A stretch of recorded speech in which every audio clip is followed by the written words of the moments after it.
Mais maintenant, alors, comment est-ce que vous voyez cet été, à votre avis, quand vous entendez les autres professionnels du tourisme, parce que dans la région chez vous, il y a beaucoup de tourisme, il y a du tourisme vert aussi, il y a le tourisme à la ferme maintenant qui s'impose de plus en plus, les gîtes, les maisons d'hôtes, il y a pas mal d'hôtels aussi. Vous le sentez comment, l'ouverture des frontières, on n'y croit pas beaucoup, j'imagine, ou pour quelques pays limitrophes peut-être.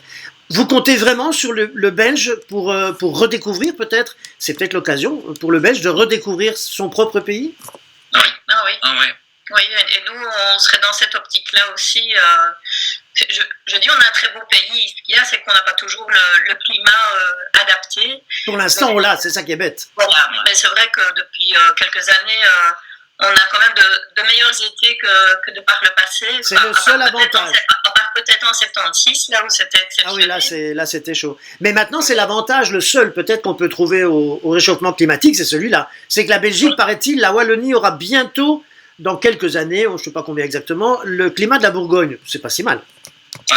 C'est pour ça qu'on fait de très bons vins maintenant. On commence à faire de bonnes choses. C'est ce que j'allais dire, c'est ce que j'allais dire. Voilà, mais on en parle, et c'est vrai on est spécialiste en bulles, et nous avons d'ailleurs produit le meilleur vin pétillant du monde cette année-ci, c'était le Champ d'Éole, si je ne m'abuse. C'était assez exceptionnel comme bulle, d'ailleurs, pas cher, et les Français étaient fous furieux au concours, ils ont fait recompter les points, et ben pas de chance, c'est bien un champagne, entre guillemets, je le dis très vite parce qu'on ne peut pas, mais c'est le meilleur vin pétillant du monde cette année, et c'est vrai que c'était très mérité.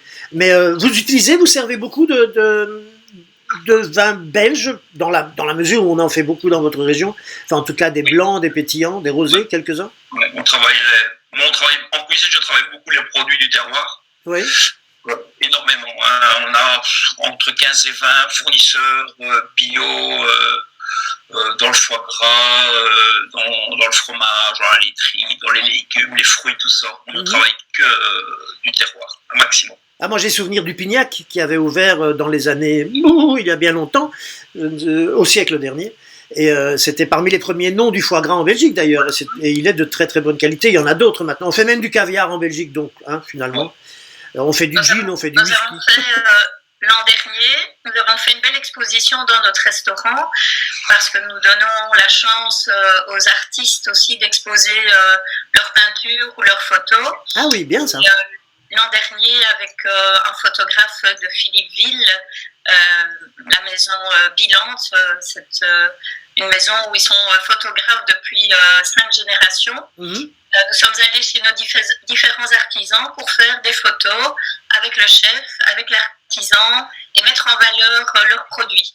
Et donc, cette exposition était plus axée sur le produit et les mains des artisans. Et ça s'appelait 4 bras et plein de mains. Ah ben ça me pique presque la conclusion que j'avais prévu de faire pour vous, puisque je me dis vous êtes à 2, vous avez 4 bras, donc c'est logique d'avoir l'auberge des 4 bras, mais donc je devrais changer je me contenterai de dire au revoir quand on aura fini. Mais désolé. La convivialité, ça, oui. C'est le direct. Voilà, exactement. Mais c'est drôle, c'est ça qui est drôle.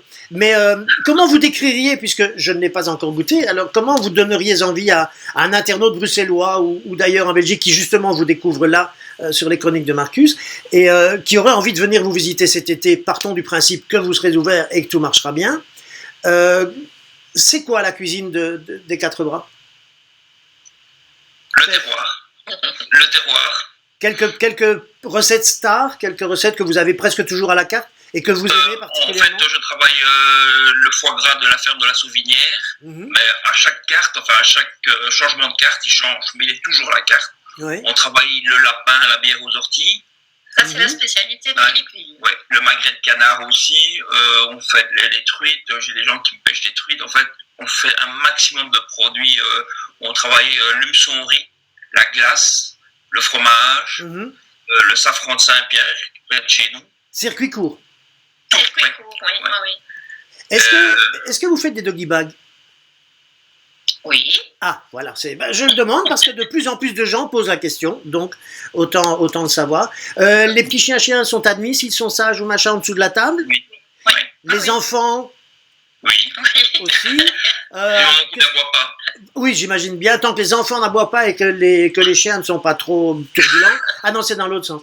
Mais donc, il n'y a pas d'interdit, en fait. Voilà, vous ne fermez la porte à personne d'emblée. Parce qu'il y a des gens qui veulent pas les groupes trop bruyants ou pas trop de jeunes en groupe. Les motards sont les bienvenus aussi. Oui, mais dans votre région, il y en a plein des motards. J'imagine que c'est une bonne partie de votre clientèle en été, non? Oui. Et pour en revenir aux Bruxellois, Oui. nous avons Attention, depuis anciens Bruxellois. Ah oui, vous êtes des anciens bruxellaires, c'est vrai. Eh ben, nous avons des Bruxellois, de jeunes Bruxellois qui viennent chez nous rien que pour manger le jambonneau à la moutarde de Meaux. En fait, ils allaient il y a quelques années au barrage de l'Odeur et ils ont cherché un restaurant. Ils sont arrivés chez nous et ils ont adoré le jambonneau. Et donc maintenant, sans spécialement aller au barrage de l'Odeur, ça leur arrive de faire un aller-retour pour venir manger un jambonneau chez nous. Ouais, mais ça, c'est génial. Et la dernière fois qu'ils sont venus, je leur ai fait peur parce qu'en les voyant, je leur ai fait... J'en ai plus. J'en ai plus. Ils m'ont regardé.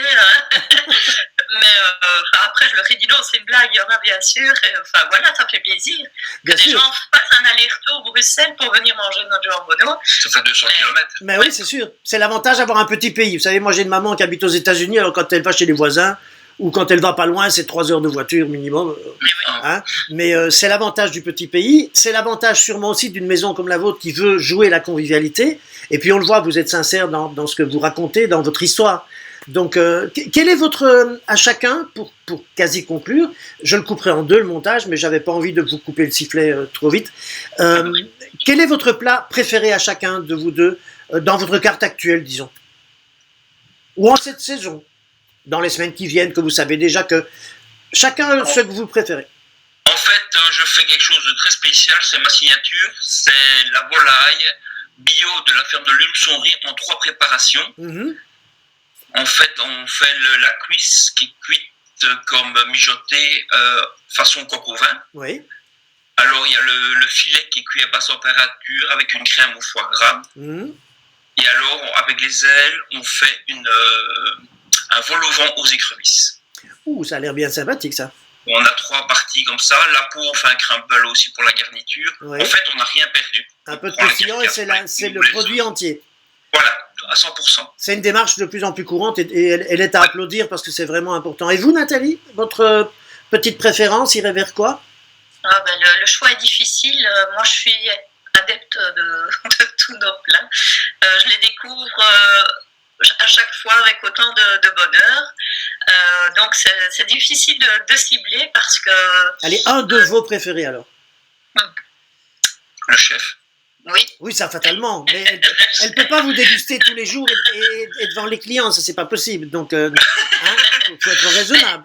J'avoue que de la carte actuelle, je n'ai pas goûté grand-chose parce qu'elle avait changé en mars. Juste avant, oui. Et nous avons travaillé cette carte 2 semaines. Donc, voilà, c'est difficile. Alors, je vais y arriver autrement. Qu'est-ce que vous aimeriez que Fabrice mette à la prochaine carte? Voilà. Mais non, ou sinon, si vous me demandez, moi, de mes plats préférés, vous allez dire, c'est tout bête. Mais parfois, c'est le meilleur. Mais j'adore ça, et c'est pas spécialement dans notre carte, c'est plutôt dans notre formule lunch. Oui. Alors là, moi, je pourrais vous en manger 3-4 fois par semaine. Ce sont des chicons gratins. Ah ben, on est deux. Bienvenue au club. Attention, je l'ai réussi pas mal aussi. Attention. D'ailleurs, j'ai toujours dit qu'il faudrait organiser un jour un concours de chicons gratins. Parce que c'est un des plus beaux plats de chez nous, je trouve, et on le sert partout en Belgique, c'est vrai aussi. Eh bien, écoutez, on ne va pas pouvoir la faire éternelle, malheureusement, mais ça donne vraiment envie, effectivement, de venir vous rencontrer. Et je le redis, je suis ravi de vous voir bien souriante, Nathalie, parce qu'on va se dire qu'on est à 8 jours du feu vert, peut-être pas encore de la réouverture, mais c'est important pour vous d'avoir au plus vite une date fixe que vous puissiez vraiment vous baser dessus? Oui, tout à fait, parce qu'on vient de regarder les infos là et on a vu des restaurateurs liégeois qui se sont mobilisés sur la place, sur une grande place en tout cas, où ils avaient chacun une assiette en main et où c'était marqué SOS. Et sur la place, avec toutes des assiettes, ils ont marqué en très grand SOS parce que voilà, si on nous donne le feu vert pour le 8 juin, c'est un peu court quand même pour pouvoir adapter les règles et faire tout ce qu'il faut pour bien recevoir nos clients. Donc c'est vrai que le plus tôt sera le mieux, le plus tôt en tout cas pour savoir comment pour ça, mettre la date, bien sûr. Voilà, ça c'est très très important. En tout cas, vous y cogitez déjà très activement, donc c'est important. il va même réorganiser un petit peu la cuisine. Ouais, les ateliers, on change les ateliers. Ah oui, parce qu'en plus, en cuisine, les distanciations sociales, ça va être compliqué. Bah, disons qu'ils sont 3 autres personnes avec lui en cuisine. Il y a la plongeuse et 2 autres personnes qui l'aident en cuisine. Et on a déjà pensé peut-être à mettre quelqu'un de la cuisine pour nous seconder en salle, puisque en salle, oui. nous sommes qu'à 2 en salle et habituellement on travaille avec des extras quand il y a des gros week-ends. Bien sûr. Et vu là que le nombre de clients seront limités, on n'aura peut-être plus besoin d'extras dans un premier temps. C'est sûr. Et on va essayer de tourner avec notre équipe qui nous a fidèles depuis 20 ans à peu près tous. Donc ça, c'est important. Si on a c'est très important, bien sûr. Mm-hmm. Je vous propose quelque chose. On va se quitter pour le moment, mais ce que j'aimerais, c'est que une semaine ou 10 jours après la réouverture, on se redonne rendez-vous pour la 2e fois ici. Moi chez moi, vous chez vous, à un moment où vous serez un peu à l'aise entre 2 services ou le jour de votre fermeture. Quel est le jour de fermeture d'ailleurs en temps normal? C'est aujourd'hui. Lundi. C'est le lundi que vous êtes fermé, d'accord. Ouais. On va mettre de toute façon votre numéro de téléphone, l'adresse du site, le lien vers la page Facebook. On pourrait se retrouver une semaine ou 10 jours après la réouverture, qu'on puisse faire un petit peu le point, voir comment ça tourne. Et puis la 3e fois, puisqu'on dit jamais 203, là je me déplacerai, je viendrai enfin pouvoir goûter votre cuisine. Ok. Ça vous convient? La 3e alors. Voilà. Mais c'est celle qui sera la plus intéressante. Mais c'est déjà agréable parce qu'on sent un peu le soleil, ça sent presque un peu les Ardennes comme ça déjà, et c'est bien agréable parce que c'est une partie de notre pays qui est aussi conviviale qu'à la côte, et ce sont les 2 extrêmes du pays, mais les extrêmes, attention à ce qu'on dit en Belgique, ce sont les 2 points extrêmes du pays, au nord et au sud, mais ce sont 2 régions très conviviales et ça se ressent. Merci beaucoup de m'avoir accueilli chez vous. Merci. Je pourrais terminer en disant notre slogan. Oui, bien sûr. Eh bien, à l'auberge des 4 bras, on se sent comme chez soi. Ah, puis comme chez soi, c'est une jolie référence pour les Bruxellois, n'est-ce pas? C'est un joli clin d'œil. Merci beaucoup. Et j'espère que plein de gens viendront se sentir chez eux auprès de vous cet été, parce qu'il y aura plein de choses à faire en Belgique et ce sera finalement un été passionnant, c'est ça qu'il faut se dire. On l'espère aussi. Merci à vous deux. Merci beaucoup. À bientôt. À bientôt.